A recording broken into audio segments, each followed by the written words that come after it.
か昔、およそ1500万年前、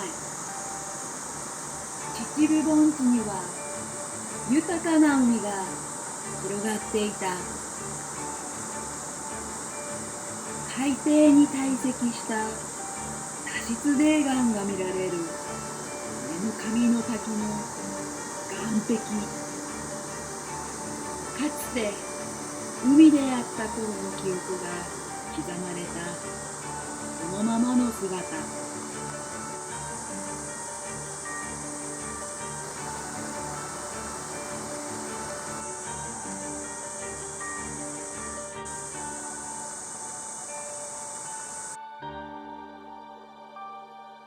落差、幅ともに約13メートル、深くえぐられた岸壁に囲われた大神の滝。